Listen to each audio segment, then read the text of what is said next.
Olá pessoal, tudo bem? Vocês sabem mais ou menos como que é a origem dos contos de fadas e como que eles chegaram até nós hoje em dia, né? E o que que eles representam, né? Os contos de fadas atualmente para nós em termos simbólicos? Então eu vou contar um pouquinho, vou dar algumas pinceladas sobre esse assunto que é bastante importante e interessante, principalmente para quem trabalha com a psicologia analítica, a gente entender alguns contextos a respeito dos contos de fadas. Mas primeiramente deixa eu me apresentar, você que está aqui pela primeira vez no meu canal, eu sou Ellen Reis Mourão, psicoterapeuta junguiana, astróloga e oraculista. Eu trabalho com tarô, baralho cigano e runas, tá? Então vamos lá? Contos de fadas, desculpem aqui que eu tô ainda estou um pouquinho gripada, tá? Contos de fadas.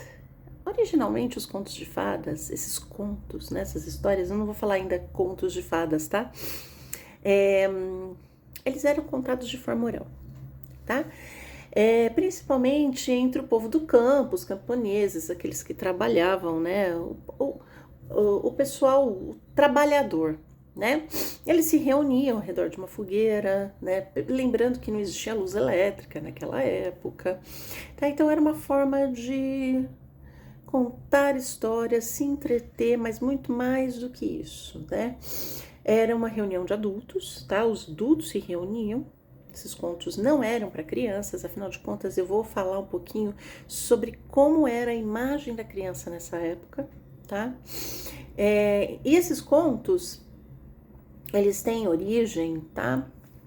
Alguns têm origens em religiões antigas, religiões pagãs, né? A gente tem elementos em contos de fadas que a gente encontra registrados em mitologias antigas, tá? Mas também de sonhos, de mitos, de contos populares, tá? Às vezes as pessoas sonhavam e aquilo era tão grande aquele sonho e que se transformava num conto maravilhoso, tá? Então vamos lá, essas pessoas se reuniam para espantar o tédio, tá? Imagina, eles não tinham outra forma de entretenimento, né? A vida era muito dura, né? As longas noites de inverno. E essas histórias, elas não são como são hoje, tá? Eram histórias recheadas de violência, de crueldade, estupros, incestos, bem sombrias mesmo, tá? Por que essas histórias eram tão sombrias? Porque eles retratavam a dureza e a crueldade da vida que eles levavam, tá? Era muito diferente o contexto de vida que eles viviam naquela época, principalmente a dureza da natureza. Então, se a gente pensar que eles viviam em meio a uma natureza bastante complicada, eles não tinham luz elétrica, eles não tinham aquecedor, imagina os invernos rigorosos, né? Chuvas e tudo mais, se morria muito rápido por conta de doenças, né? E por conta da própria natureza. Então, a própria natureza tinha esse caráter de terrível, tá? Tem algumas coisas que eram hábitos na época, tá? Porque vamos lá, nessa época a criança não era vista como uma criança, era uma miniatura de adulto, tá? Não se entendia, não se compreendia a subjetividade da criança. Então eles participavam, eles ouviam aquilo. Então aqueles contos não eram nada didáticos, né? Nada agradáveis para a criança, tá? Inclusive, mais ou menos, acho que século XVIII, por aí, mais ou menos, tá? Quando a criança nascia, eles não colocavam nem nome, esperavam ver se ia vingar, tá? Então não se colocava nome nas crianças para não se apegar, porque poderiam morrer. Se a gente, por exemplo, pegar a história de João e Maria, né? Que o pai, a madrasta resolve largar as crianças na floresta, deixar as crianças lá porque eles estavam passando fome, isso era hábito, tá? Se priorizavam os adultos. Então, em casos extremos de fome, eles colocavam sim as crianças na floresta, principalmente aquelas que tinham problemas, né? E que não podiam trabalhar. A criança também, nessa época, efetuava trabalhos de adulto, tá?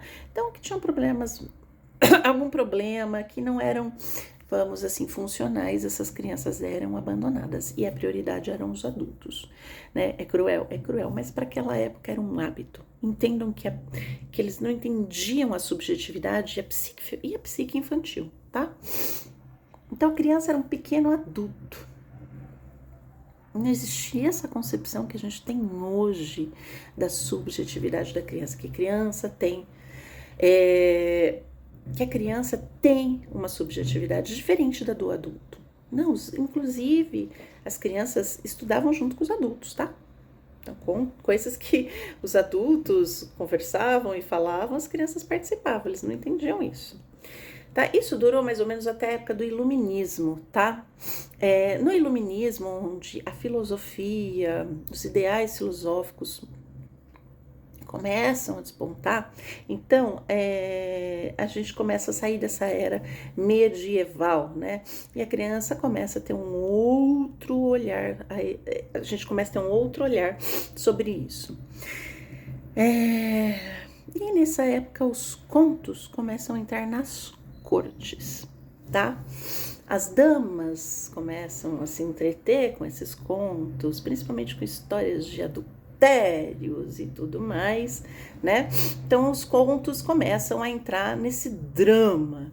Imagine que naquela época existiam casamentos arranjados, as mulheres não tinham uma carreira, então era a forma delas se entreterem. Então a corte passou, né, incorporar também as histórias de contos de fadas, tá?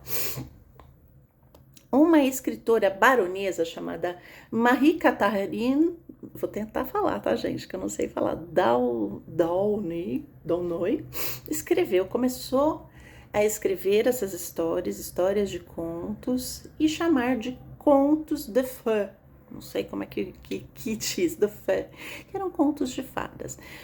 A maioria dos contos de fadas não tem fadas, né? A gente sabe disso, mas tem o elemento mágico. Isso é uma característica de todos os contos de fadas. O elemento mágico, ele sempre está presente. As transformações, os animais que falam, que ajudam e tudo mais, eles estão presentes, tá? O elemento mágico, o elemento transformador, ele está presente, por isso fadas, né? A palavra fada vem do latim fatum, que representa destino. Fado, destino. Então eram contos que falavam de coisas realmente que aconteciam, né, de forma simbólica, que era o destino da humanidade, coisas bem sombrias, tá? Então, nessa época, ainda as crianças, ainda os contos não eram para adultos, não eram para crianças, tá? A criança tinha os mesmos deveres e responsabilidades dos adultos, tá? Então, acontecia muito infanticídio, tá? Não se cuidava da criança com esse olhar. Criança com necessidade especial, criança indesejada, tá? E crianças indisciplinadas, pasmem, aquela criança que não para quieta, aquela criança que não obedecem, tá? Elas eram mortas. Imagine isso hoje, né? Mas na época, sim, elas eram descartadas. Então, até a Idade Média, como eu citei, não se dava nome às crianças. Então, mais ou menos entre o século XII a XVII, até um pouquinho mais, as crianças eram seres substituíveis, tá? Se a criança não tivesse uma função, ela era substituída com tranquilidade, tá? Para você ter uma ideia, ainda no século XX, né, na Inglaterra, os castigos corporais, tá, eram comuns nas escolas, né? Em 1985, Londres, então, abole os castigos corporais. Bom, quem nunca ouviu história, por exemplo, de pais ou avós dizendo que apanhavam das professoras dentro da sala de aula, e os castigos corporais eram inúmeros, tá? Colocava a criança ajoelhada no milho, era indisciplinada, batia, e era terrível, né? Então se aboliu isso. Então se vejam que é recente essa ideia da subjetividade da criança enquanto um indivíduo único, diferente, com uma psique diferente da do adulto, tá? mas mais ou menos no século XIX, Charles Perrault, francês, que participava da corte francesa, ele começa então a escrever alguns contos, tá? E ele começa a abrandar alguns temas, até porque a corte francesa tinha algumas censuras, ele começou a censurar aspectos mais pesados dos contos, e esses contos começaram a ficar mais acessíveis às crianças, tá? Nesse século, no século XIX, começa a despontar o romantismo. E os contos de fadas, então, começam a pipocar de novo, começam a fazer sucesso. Só que agora com essa um pouquinho mais de verniz, tá bom? E mais acesso.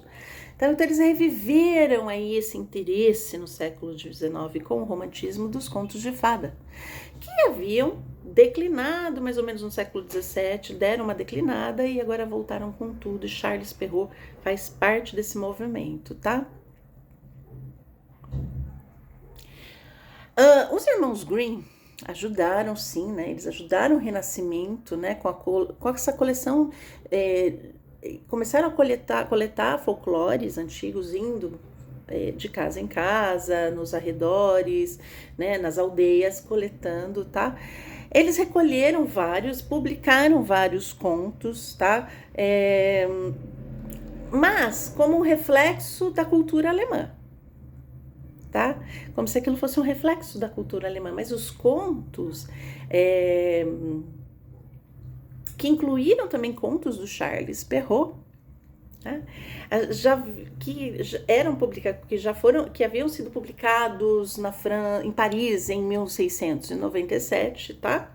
Escritos para esses aristocratas, amenizando já coisas, mas os temas já faziam parte de outras culturas, não só da alemã, ok? Inclusive tem na coletânea dos Grimm contos de Charles Perrault, tá?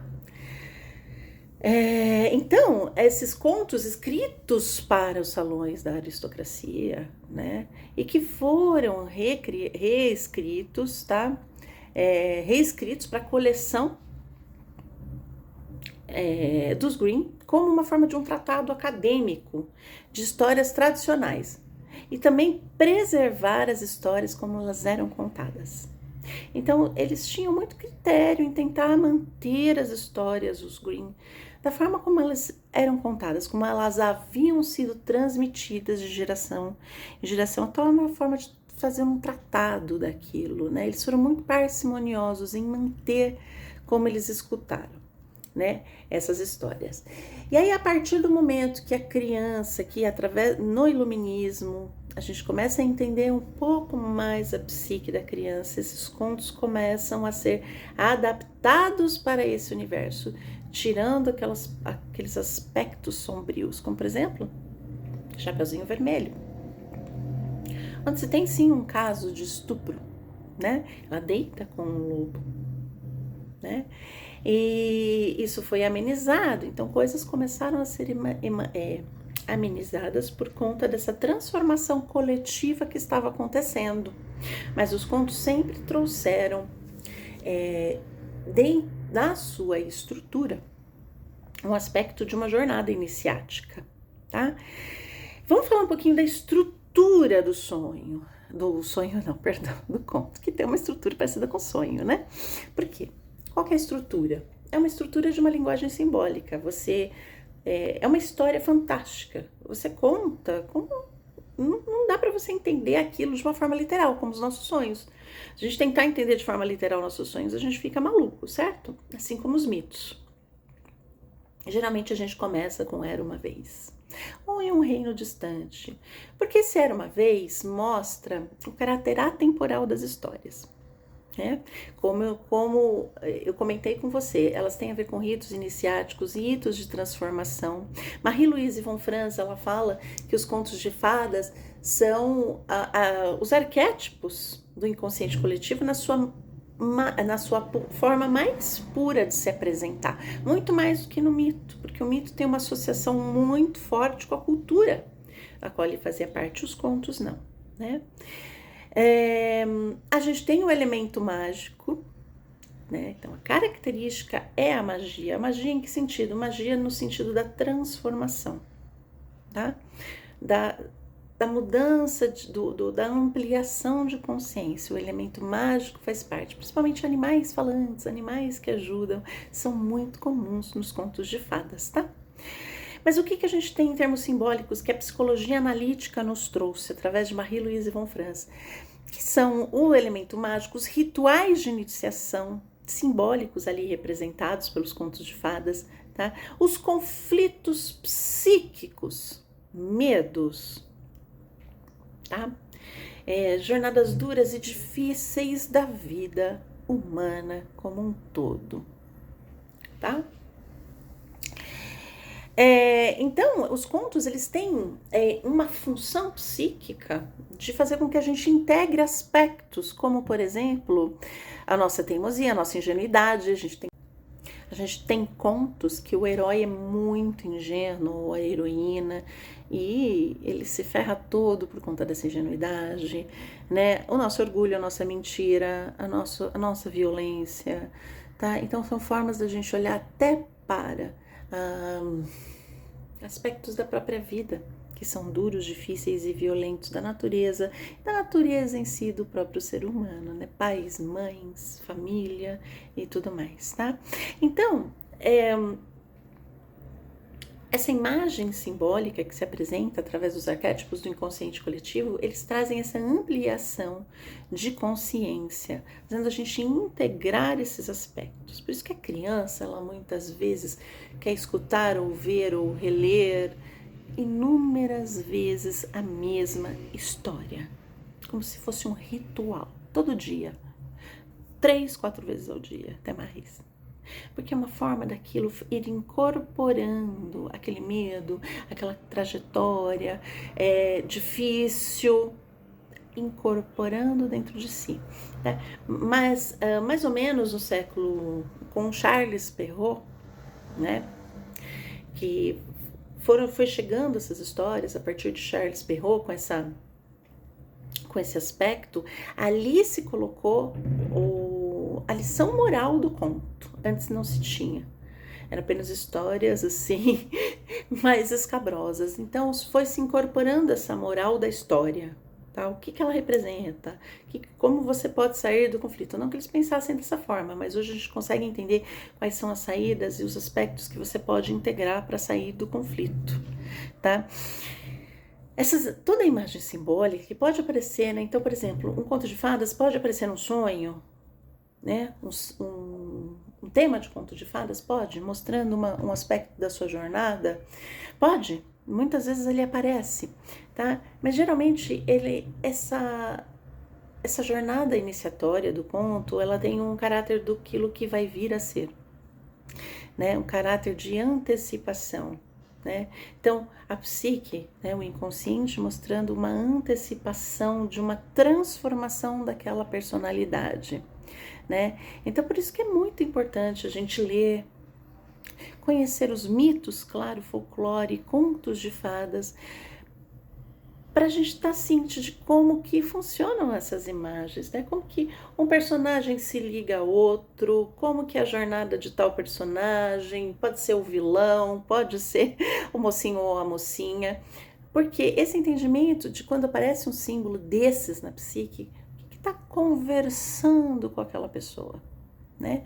O que conversa com a história de vida daquela pessoa. Então, é mais um elemento extremamente fascinante. É importante para a gente entender esse vir a ser, essa transformação do processo de individuação dessa pessoa, o seu próprio, tá certo? Bom, gente, eu fiz aqui só uma pincelada da história, de como que eles foram chegando para nós até hoje, né? De que forma que as coisas chegam aqui pra gente. Então, essa pincelada para que vocês consigam compreender um pouquinho do que representa o conto de fadas para nós. Espero que vocês tenham gostado. Conta aqui pra mim, como que é a sua relação com o conto de fadas? Você gosta, não gosta? Tem algum que é favorito? O que você acha?